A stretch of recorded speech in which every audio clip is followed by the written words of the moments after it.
vehicle service needs. Time to join the Morning Mix Mug Club, sponsored by All Weather Heating and Cooling. Head to wrdw.com/morning mix to win a morning mix mug. And catch the mix Wednesday and Friday mornings to see if you're a winner.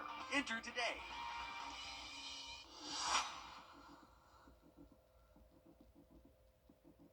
Barker's Kitchen is my new daily coffee stop. Gourmet beans are freshly ground for every cup. Get your own cup of great tasting, freshly brewed coffee at Parker's Kitchen. Live from Augusta, you're watching News 12 at 6 o'clock. Poor air quality raising concerns across the CSRA. Tonight we're exploring why we're seeing these conditions. But first, a collapsed pool house leading to a massive rescue effort in North Augusta. A 24-year-old man trapped under the rubble for nearly 2 hours. Good evening, and thanks for joining us. I'm Wrdw. And I'm Zaina Halliburton. This happening on Vancouver Road in a neighborhood behind the Nancy Carson Library. Authorities say the first call came in around 1:50, and we were streaming live as the victim was pulled out of the rubble around 3:30. Your Hallie Turner joins us live from the scene there. Hallie, you were there for nearly this entire rescue mission, and when they pulled this man out from the rubble. Yeah, it's been a crazy, hectic afternoon. I mean, when I pulled up on scene, there were several different departments here. But before I even get to that, I want to show you what they pulled him out of. And this is what was the pool house here in this neighborhood. And Lieutenant Clay Swan from the North Augusta Public Safety Department tells me that from what he can tell and what he understands, Cruz, the 24-year-old black male they pulled out from up under all of this rubble, was part of a construction crew working to clear this pool house away. And what you can't see is that they had finished pulling out all of the sides before the structure collapsed. And when it collapsed, you can't see it, but there's a concrete deck that's under there, and that's what fell on top of him, and that's what he laid up under. But Will and Zaina, a really interesting fact to all of this is that they were able to use all of their area fire, EMS, and law enforcement to get out here and do some interesting things with technology, and they were able to use the jaws of life. And when you saw those jaws of life come out, I mean, it kind of became surreal for everyone. But they were able to use cribbing bags to raise up rubble, like inflatable pillows. They've got a couple of new wood beams up under there. And they were able to do all of that and raise it up until they could remove him out of there. And all I can say is that we had so many people out here today, more than 30 different personnel. We had Meriwether Fire Rescue, we had Belvedere Fire Rescue, we had the Augusta Fire Department, Richmond County, SRS Extraction Services were out here, a helicopter emergency service was out here. So many people, Aiken County Sheriff's Office, Aiken County EMA, and there was a helicopter waiting on standby at Triangle Plaza to take him and airlift him to MCG. But I want you to listen to what Lieutenant Clay Swan says after they pulled him out. One of the best feelings in the world. So we train for it and, pray it never happens. But when it does, we've got to be ready. And, as you can see, all these men back here work. One of the greatest things in the world, one of the greatest feelings in the world. You just heard him say that. And when they pulled him out of this, you can't see it, but the nails are literally this long. I mean, they are huge. And when they pulled him out, everyone gave a sigh of relief. Myself, Bragg, who's behind the camera, the other news stations that were here. I mean, all of the EMA and fire personnel just let out a sigh of relief. People were clapping and cheering. So really, it started kind of shaky today, but it ended so well. And we are so thankful that he is on his way to being healthy. Really just a frightening situation to be down there for a couple hours. But looking at those photos, Hallie, that you showed, it really was a community effort by all of our local first responders. So thank you to them and all of the equipment that they had. Yeah, it's great to see all those organizations, those groups coming together to try to get this man released from underneath that building. I mean, you saw just how heavy it looked and just how extensive it was of an effort to get him out from underneath that building. Thank goodness that he's okay here tonight at the hospital. So we'll continue to follow this and bring you updates as we learn more. Hallie, thank you live there at the scene. Well, tonight we're learning more about a deadly Burke County shooting and what led up to it. This happened early Sunday morning at a home in Keysville. On scene, authorities found 30-year-old Telvin Osborne with a gunshot wound to the chest. He was later pronounced dead at the hospital. Then yesterday, 25-year-old Hannah Cobb was arrested on a charge of felony involuntary manslaughter and booked into jail, where she remains this evening. Now, today we received the 911 call authorities say Cobb made that morning. In that call, you can hear her tell the dispatcher that she was cleaning off her gun when it went off, then hitting her boyfriend.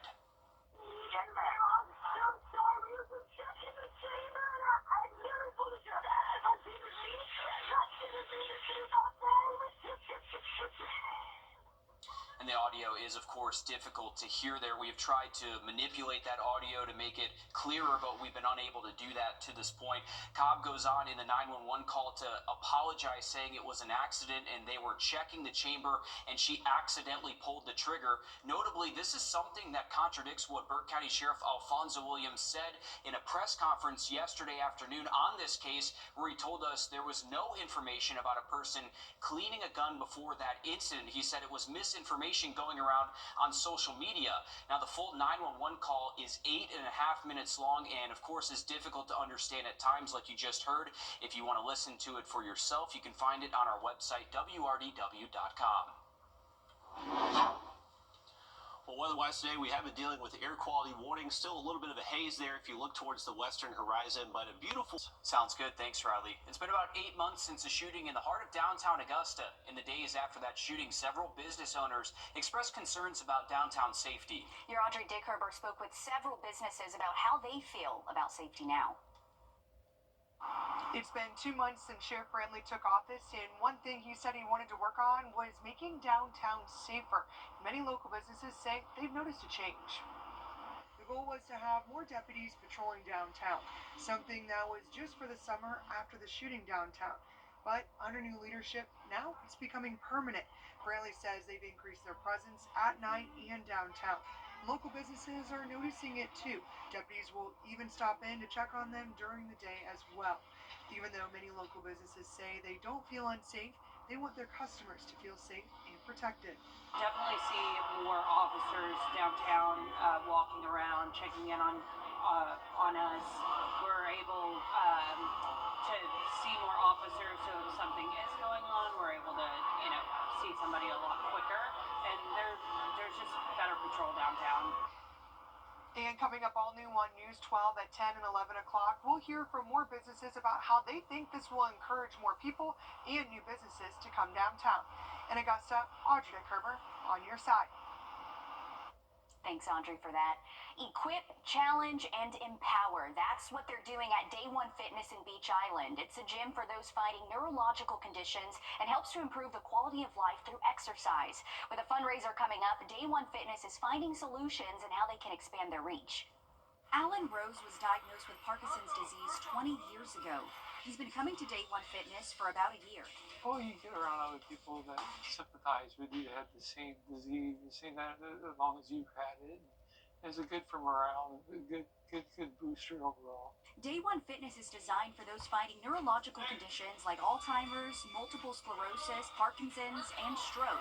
The program is centered around non-contact boxing with a focus on improving posture, balance, and mobility. Alan says he's definitely seen an improvement. So I still stumble on my walking a little bit, not as bad. We do a lot of lower body, a lot of fall prevention, a lot of basic types of stuff you take for granted on a day-to-day basis. Day One Fitness has been in Beach Island since 2015. Executive Director Danielle Williams says it's always fun to watch everyone progress each week. You can visibly see the differences in not only their physical health, but their mental health, and then how they interact with everybody. A lot of them open up more. They will be the first ones to tell you, oh, I missed a week. I'm not doing so great. I got to get back into the gym. And they will tell you that they can feel that progress. She says they're a nonprofit organization, so they rely heavily on support from the community. They have their annual charity golf fundraiser coming up in May. This is our one big fundraiser that we do every year. It's fun. It's very well organized. We like to have both sponsors and golfers come out and play with us. Funds from the golf fundraiser support Day One Fitness and all of its members. Members like James Hagan, who's been coming for 4 years.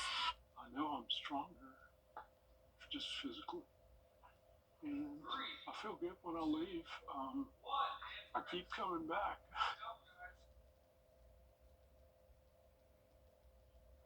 And after witnessing a class like that, you want to keep coming back. I needed to jump in there. It was really a fun time. It's amazing what exercise can do for not only your body, but for your mind, too. I know it sounds so cheesy, but it's true. It really is, and that's a great program there. And they also offer other programs like functional fitness, stroke recovery, fall prevention, yoga, dance, you name it, the list goes on. This year, they also added mental health resources and have a support group that meets weekly for that. The Burries for Brain Health fundraiser is May 12th.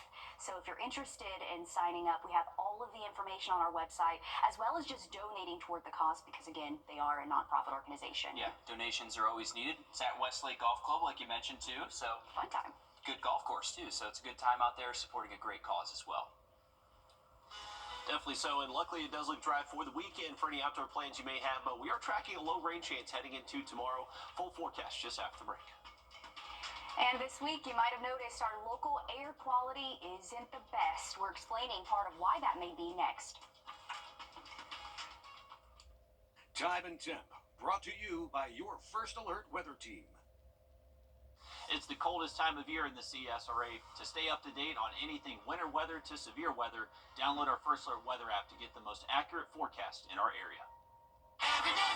Around the region.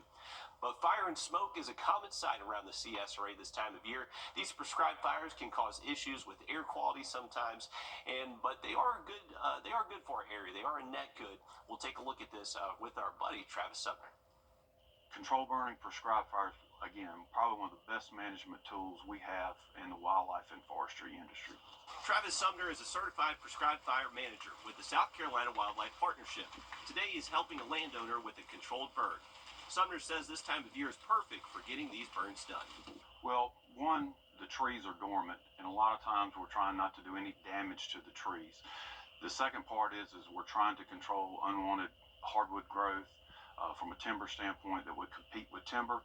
From a wildlife standpoint, what we're doing is getting rid of the trash, the litter, the unwanted trees to promote grasses and forbs, which would be beneficial to all types of wildlife. Before they start the burn, they check the weather, making sure they have a good mixing height, dispersion index, wind direction, humidity, and many other weather variables to know where smoke will go. It shows us what the smoke will do during the day, and then it's going to show us what it does during the nighttime, so we kind of dictate how long we're burning during the day to give that smoke time to get up and get out and disperse and be gone. Sumner says this is a very busy time of year for burning, and it may be more busy this year due to weather. We would have started back in January or February, of course, with a lot of rainfall. It's kind of hampered it, and you start to see the end of February and into what I call the Ides of March. Everybody is trying to burn on good burning days. Both the Georgia and South Carolina Forestry Commissions hold certified fire manager training courses throughout the year. There are also other agencies like the South Carolina Wildlife Partnership to help private landowners with performing controlled burns. And Travis did mention to us that Hurricane Helene also having a big impact on their burns. It leads to more fuel on the ground, and definitely having to add some extra caution to those fires that they are starting. And especially if you are a landowner wanting to get some of those controlled burns done, make sure you are doing it safely. Not ideal for burning tomorrow. We do have some gusty winds, maybe up to and over 30. So I don't think we should see too much smoke tomorrow. But Friday we could have some more of those. Another quick look at that. More updates for you coming up just after. And coming up next in sports, our parent company, Gray Media, has some exciting news to share. We'll take you inside the need-to-knows on how to watch one of your favorite Peach State teams. First Alert Radar, powered by Jim Hudson Automotive Group. Ashley's President's Hurricane damage, you can't handle the roof. Don't miss Ashley's President's Day sale. Save 50% on select Sealy mattresses and up to 50% on Sealy closeouts. Plus, get $300 Ashley cash with a premium mattress purchase. Only at Ashley. On Your Sideline, sponsored by Chandler Law Firm. While there have been teams to watch this season when it comes to high school basketball. Some have made you look their way. That's the case for the GIAA, where Augusta Prep is 24 hours away from playing in their first Final Four in more than a decade. Prep is playing only in their third Final Four in school history, first since 2014. They've been under the leadership of head coach Sam Gruber for the past 4 years. And if you looked closely at the video in the 5 p.m. hour, you may have spotted someone familiar. Kim Schlein is back on the court. It took her about 30 seconds to unretire after leaving Cross Creek this past year. She's now the assistant, but still carries that state-winning Razorback bling.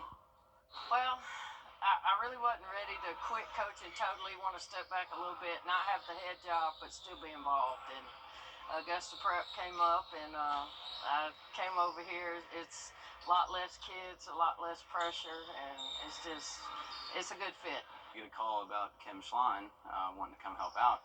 And Dr. Bradley, our athletic director, says, would you mind? I was like, of course I wouldn't mind. And he's like, do you want to talk to her? Like, no, we don't need to talk. We don't need to do any of that. Bring her on. We'd love to have her. And we'll hear more about the Augusta Prep team in just a few minutes, but this baseball season is unlike any other in the state of Georgia. Our parent company, Gray Media, is bringing the Braves right into your living room. That means several spring training games and regular season games are just a click of the remote away. Bailey Burmaster tells us all how to watch.